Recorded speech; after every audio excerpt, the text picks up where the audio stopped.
ضلع سانگڑ کا تشریف کھنی آئے ہیں۔ اللہ رب العالمین سائیں جن جو اچن قبول فرمائے۔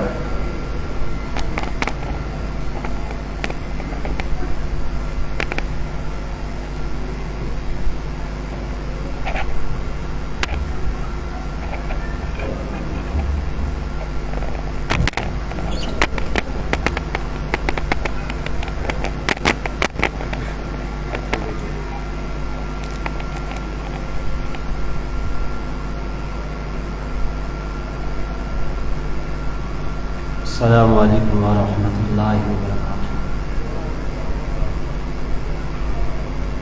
الحمد للہ رب العالمین والعاقبۃ للمتقین والصلاۃ والسلام علی سید الانبیاء والمرسلین نبینا محمد وآلہ وصحبہ اجمعین، اما بعد۔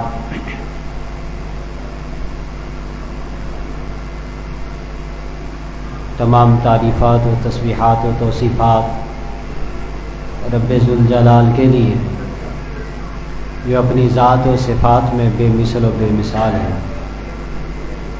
بے شمار درود و سلام نبی مکرم صلی اللہ علیہ وسلم کی ذات مقدسہ مطہرہ پر، جنہوں نے ہمیں گھٹا ٹوک اندھیروں سے نکال کر جنت والے روشنی والے راستے پر گامزن کیا۔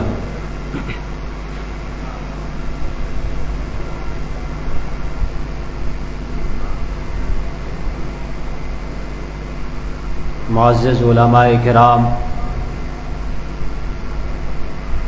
سامعین حضرات، آپ سب کا ہم تہہ دل سے شکر گزار ہیں۔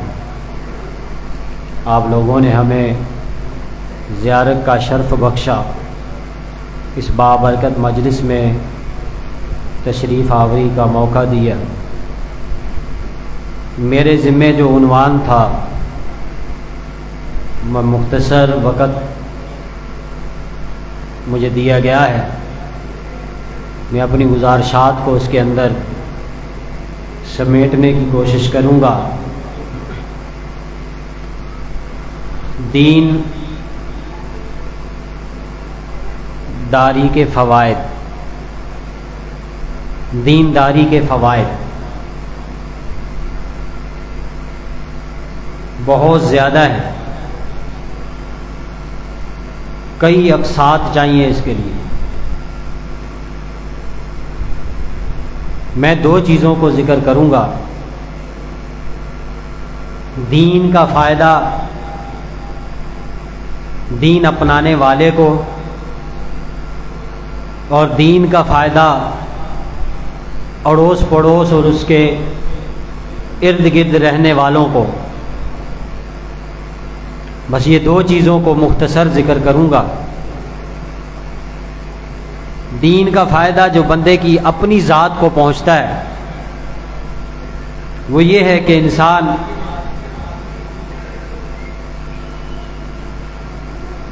پستیوں سے رفعتوں اور بلندیوں کو چھو لیتا ہے۔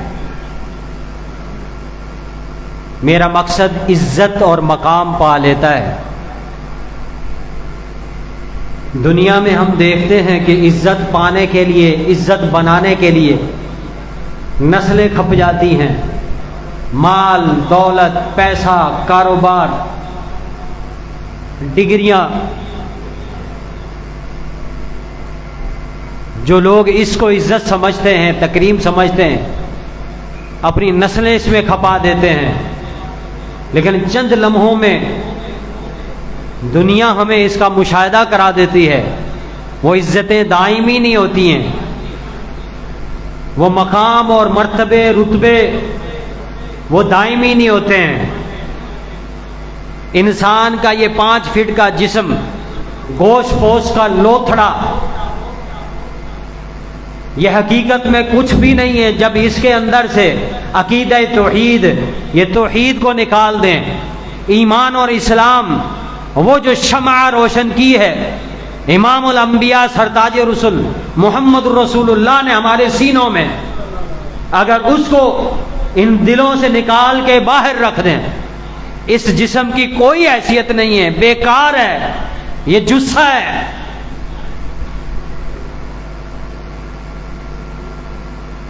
جب انسان دین کو اپنا لیتا ہے، جس کے لیے ساری زندگی تگ و دو کرتا ہے، وہ عزتیں دائمی پا لیتا ہے، اللہ کی نظر میں عزت دار بن جاتا ہے، اللہ کی نظر میں مقرب بن جاتا ہے۔ اصل میں میرا مقصد یہ ہے، آج لوگ دین کا راستہ اس لیے چھوڑتے ہیں، جی یہ تو عزت نہیں رہتی اس میں دنیا میں کوئی مقام نہیں ملتا، مولوی ٹوپی تسبیح مسجد، اس میں تو لوگ جو ہے سٹیٹس کوئی نہیں بنتا، عزت اتنی نہیں رہتی۔ اپنے آپ کو پہچانا نہیں ہے ہم نے، اپنی عزت خود نہیں کی ہے ہم نے، اس سے عظیم دولت اور کچھ ہو نہیں سکتی ہے۔ اصل میں جس مال و دولت کو ہم نے عزت کا اصل نام دے رکھا ہے، امام رازی رحمہ اللہ سے غالباً پوچھا گیا، آپ کماتے کوئی نہیں ہیں، کاروبار کوئی نہیں ہے آپ کا، پھر آپ کا سٹیٹس کیا بنے گا، آپ گزر سفر کیسے کریں گے، آپ کو فقر کا ڈر نہیں ہے؟ کہا کیف اخشى الفقر، میں فقر سے کیسے ڈروں، میں فقیری سے کیسے ڈروں، لہو ما فی السماوات وما فی الارض وما بینہما وما تحت الثری، میرا تو وہ رب ہے جس کے زمین بھی اسی کے ہیں، آسمان بھی اسی کے ہیں، زمینوں کو تہے میں جو کچھ ہے وہ بھی سب اس رب العالمین کا، وہ میرا ہے، میں اس کا ہوں، جس کے پاس پوری دنیا کے خزانے ہیں میں اس کا ہوں، وہ میرا ہے، مجھے فقر کا کیسے ڈر ہو سکتا ہے؟ سعید بن مسیب رحمہ اللہ سے کہا گیا تھا، آپ کے لیے وقت کے خلیفہ ہارون رشید کی بیٹی کا جو ہے وہ بیٹے کے لیے آپ کی بیٹی کا ہاتھ مانگا گیا ہے، آپ نے منع کر دیا۔ آپ کو یہ پتہ نہیں ہو کتنے مال و دولت والے ہیں، وہ سونے سے لاد دیں گے آپ کو، آپ کے گھر کو آپ کی بیٹی کو سونے سے بھر دیں گے، وہ محلات میں جا کر رہے گی، نوکر چاکر آگے پیچھے ہوں گے، یہ دنیا کی مال و دولت کی ریل پیل اس کے آگے پیچھے ہوگی۔ سیدنا سعید بن مسیب رحمہ اللہ کا کہ الفاظ بڑے سونے کے پانی سے لکھنے کے قابل تھے، اذا كانت الدنيا كلها عند الله مثل جناح لا تساوی جناح بعوضۃ، جب ساری کائنات کی دولتیں ساری کائنات مل کر بھی میرے رب کے ہاں ایک مچھر کے پر کے برابر نہیں ہے، فمن یکون ملک امیر المومنین فی هذه البعوضہ فی جناح هذه البعوضہ، پھر تیرے بادشاہ کی ساری ملکیت اس مچھر کے کون سے حصے میں پر کے کون سے حصے میں آتی ہے، جس کا تو مجھے بتا رہا ہے کہ بڑی ملکیت ہے اس کے پاس، بڑی بادشاہت ہے اس کے پاس۔ یہ دنیا کی رنگینیاں ہیں، انسان کی آنکھوں کو لبھا دیتی ہیں، یہ دنیا کی مال و دولت انسان کو کھینچ لیتی ہے، جو اپنے رب سے حقیقی تعلق کو توڑ دیتا ہے، جو وہ مال و دولت دین حنیف کی طور پر اس کے سینے میں رب نے رکھا ہوتا ہے، اس کو اصل میں خود ہی انسان حقیر سمجھنے لگ جاتا ہے۔ بھلا یہ کیسے ہوگا؟ ایک گوشت پوش لوتھڑے کے یہی انسان ہوں گے، ربع شاسا مدفون بالابواب، کہ دنیا میں پراگندہ حالت، نمانی حالت، فقیرانی حالت اور مسکینی والی حالت میں رہنے والے اور دروازوں سے دھتکار دیے جانے والے، لیکن لو اقسم علی اللہ لا برہ، رب پہ قسم بھی دیں تو اللہ اس کی قسم کی لاج رکھتا ہے۔ کیسے ہوگا کہ جب اللہ تعالی جنت کی اتنی بڑی سلطنت، جس کی مسافت ایلا اور مکہ کے درمیان کی وادیوں کا جو فاصلہ بتایا گیا 900 کلومیٹر کی ایک چوکھٹ، 900 کلومیٹر کی ایک چوکھٹ جس جنت کا دروازہ ہوگا، ان 8 دروازوں کی سلطنت پہ رب ذوالجلال ان غریبی، مسکینی اور پستی کی زندگی میں دنیا میں بسنے والے ان غریبوں کو، جن کو دنیا میں کوئی کرسی نہیں دیتا تھا، بیٹھنے کے لیے کوئی چارپائی نہیں دیتا تھا، رب ذوالجلال ان کو جنت کے دروازوں سے بلائے گا۔ کون سی چیز لائے گی اس کو؟ کوئی مال و دولت اس کے کام نہیں آئے گی۔ یہ دین ہے، یہ دین حنیف ہے جو انسان کو اتنا رتبہ دے گا